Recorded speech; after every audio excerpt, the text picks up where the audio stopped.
Previously, in the land of the wolf, my father Raynald and I followed Jimmy to the marsh marigold's garden.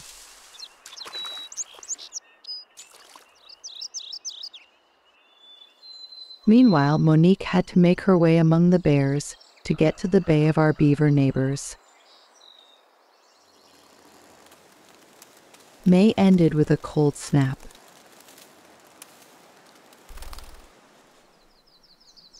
The arrival of June revives in us the hope of reconnecting with an important figure of the Manitous Pack, the handsome White-Paws.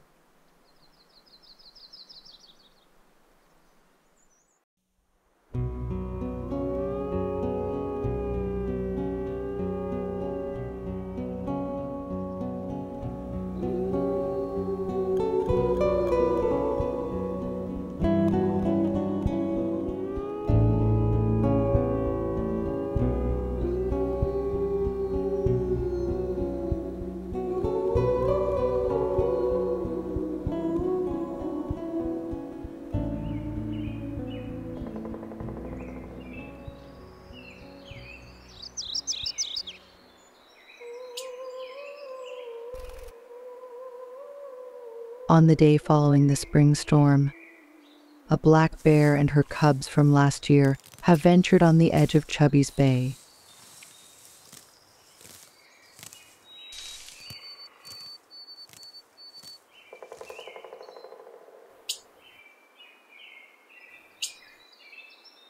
Casually, the mother is watching her back.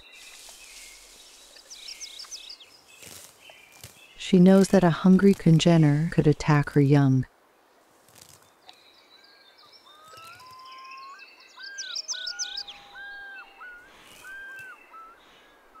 The black bear has poor eyesight.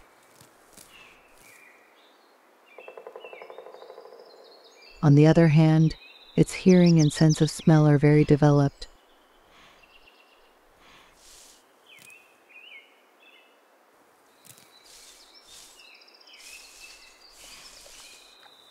The mother has been smelling a presence that worries her for a while now.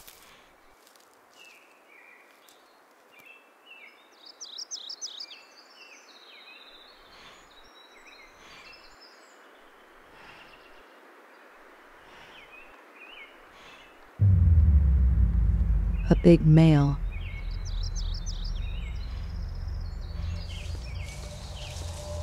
She raises the alarm.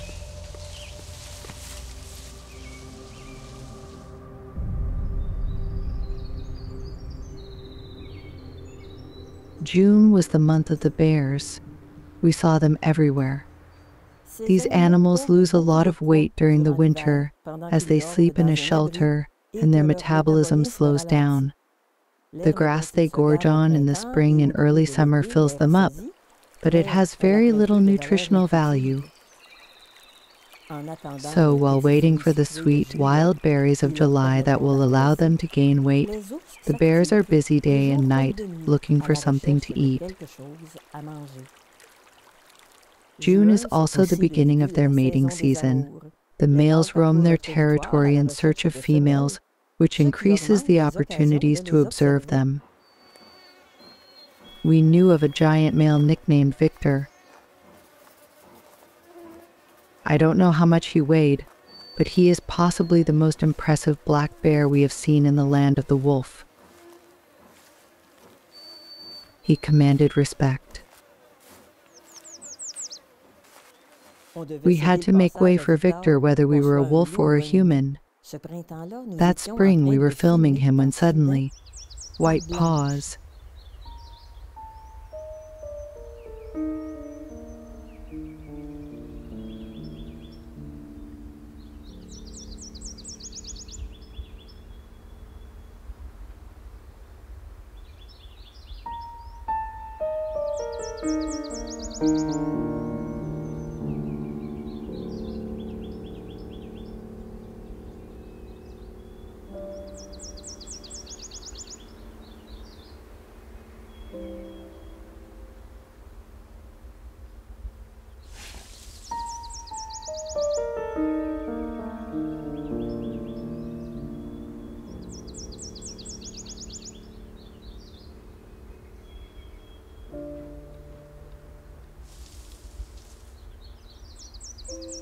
Seeing White-Paws again was a great moment for us.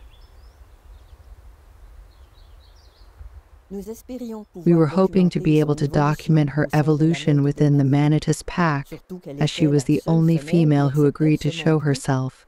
But we should not dream in color. The chances of studying the same wolf several years in a row are very small, unless it is the leader of a pack.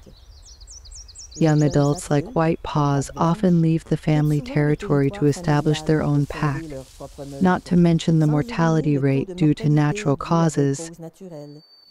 Sharing the life of the Chubbys was much easier.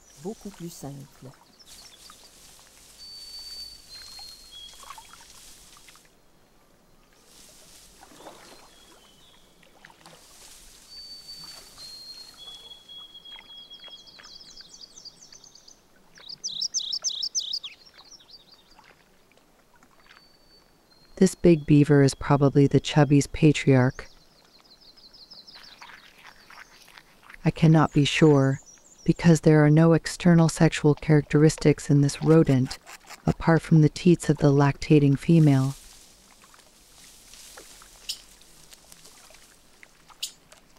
As in birds, the sex is located inside a sort of cloaca. We try to distinguish the 8 members of the Chubby family according to their size. This one is an accomplished adult, while that one is a yearling, otherwise known as a teenager.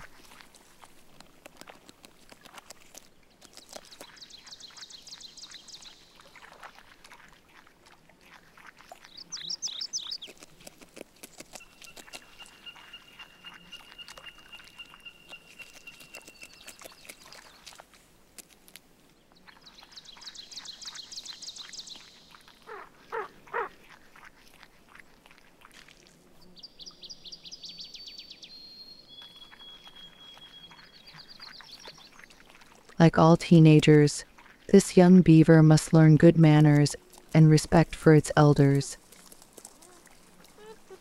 Instead of going to pick up a branch at the nearby work site, it watches for the opportunity to steal part of its father's meal.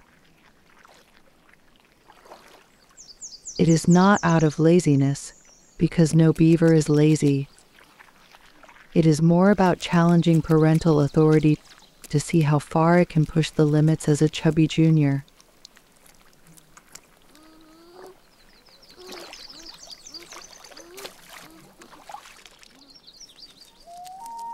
I don't think the little beaver has said its last word. In the meantime, there is action among the ring-necked ducks.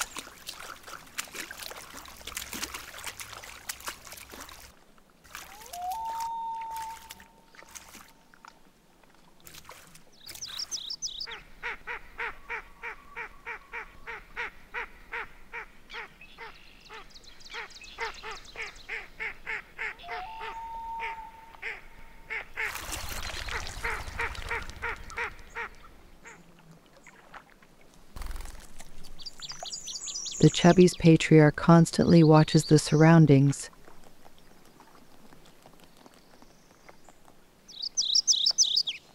Junior is not allowed to venture on the ground alone, but it can grab the branches within reach. Much easier to say than to do.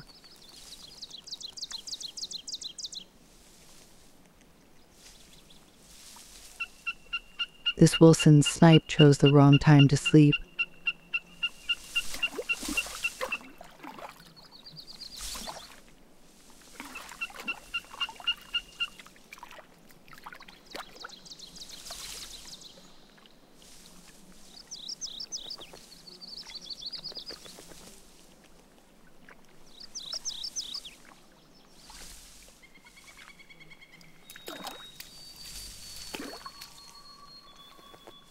Other Chubbys came to have a bite to eat.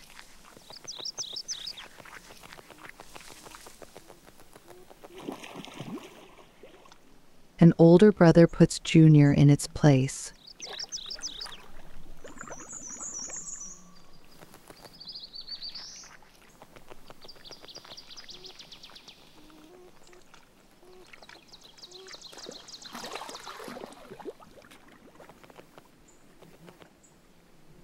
patriarch has sensed something.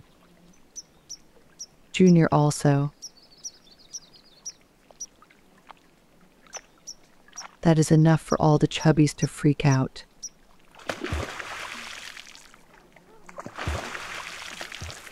The source of their concern appears on the opposite bank. White-Paws.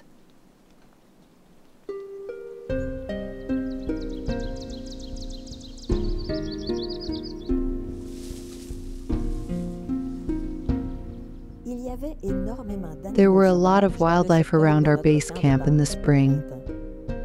It often happened in the morning to wake up with a bear or a moose near the camp.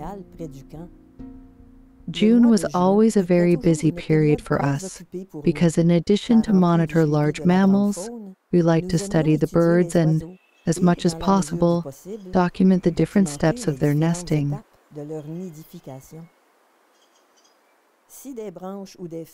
If branches or leaves prevented us from having a view of the nest, we renounced filming rather than clearing an opening that could expose the birds to danger.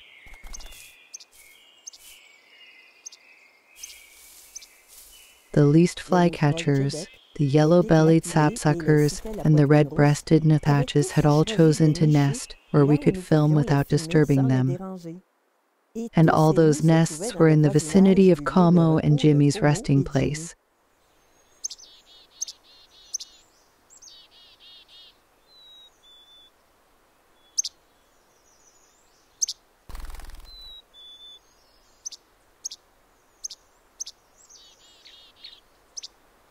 The female least flycatcher has placed a ruffed grouse feather on the edge of her nest. As her neighbor nests nearby, she did not need to go far to serve herself.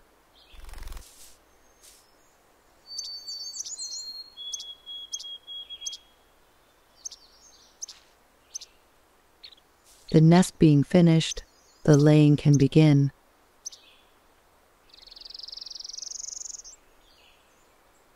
The male will not participate in the brooding, but he will feed his partner at the nest when time is right.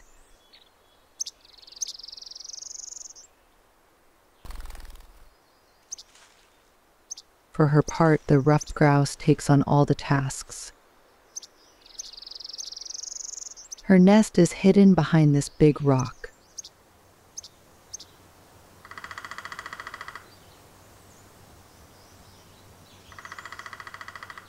A few steps away, a duo of percussionists livens up the trembling aspen's forest. Downy woodpecker or yellow-bellied sapsucker, each species respects its rhythm.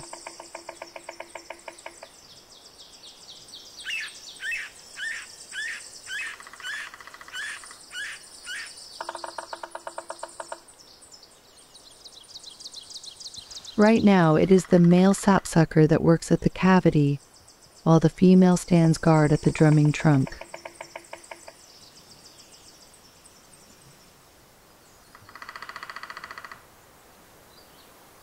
The flowering of Juneberry and wild cherry trees begins. Everything will move faster for the birds. The red-breasted nuthatches exult. The male digs a new cavity, and this time could be the right one.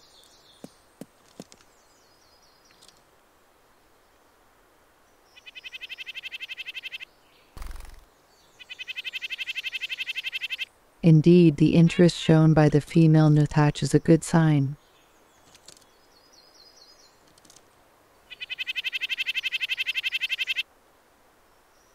Everything should be perfect because she has not made her choice yet.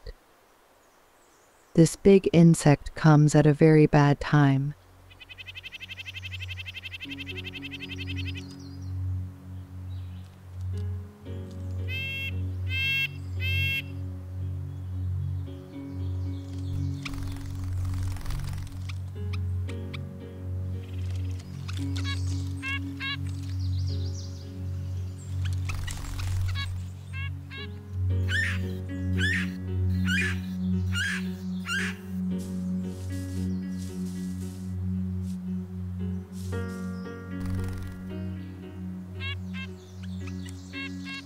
After a series of love pursuits that left the neighborhood flabbergasted, the pair of Nathatches have finally come to an agreement.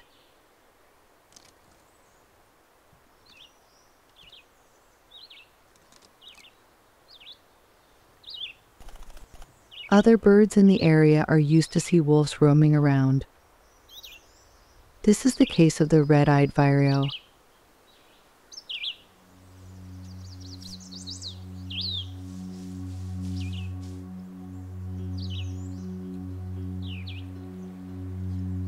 A small wonder has chosen to nest in a bush near the lake. The chestnut-sided warbler.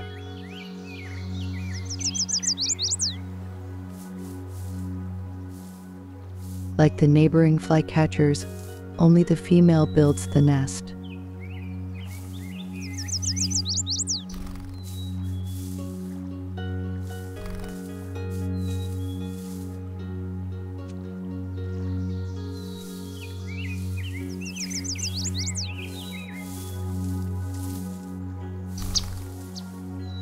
The male observes the work in progress and sings to defend the territory of the pair.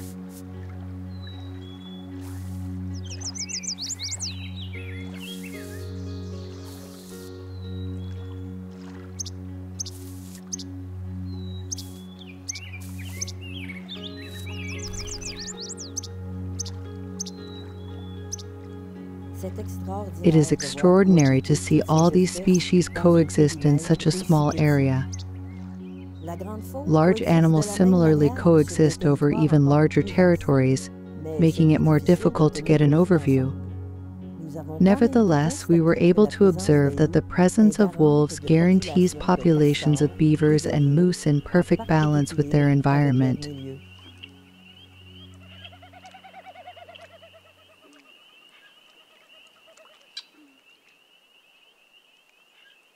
This cow moose isolated herself in this area to give birth a little over 2 weeks ago.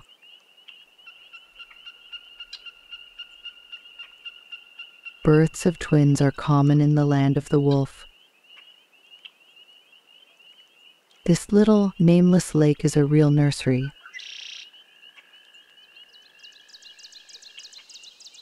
Before relaxing, the mother makes sure that there is no danger in the surroundings.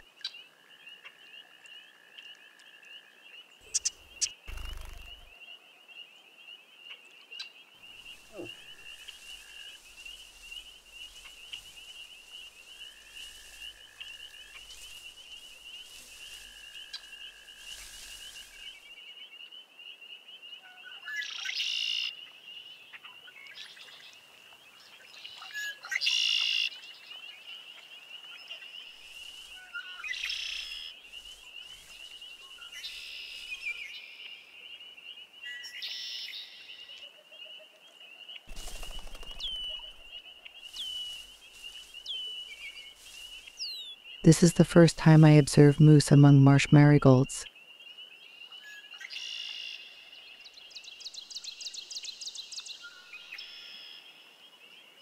A scene that will remain engraved in my memory and that I will probably paint one day.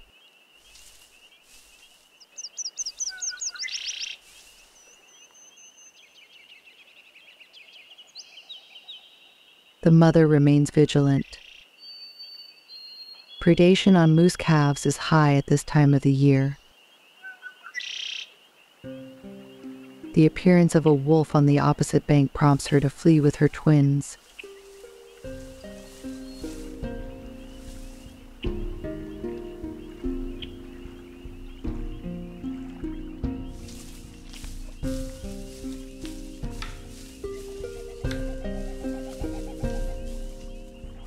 Bigfoot and White-Paws assess the relevance to throw themselves into a chase in an environment that favors the moose. Predation on calves may seem cruel to us, but our moral judgments should never make us doubt the skills of the wild world to manage itself with its own laws and keystone species, like the wolf. The next episode will transport us on the wings of freedom and beauty Together, we will penetrate a magical dimension of nature where observation turns into contemplation. A rendezvous was not to be missed.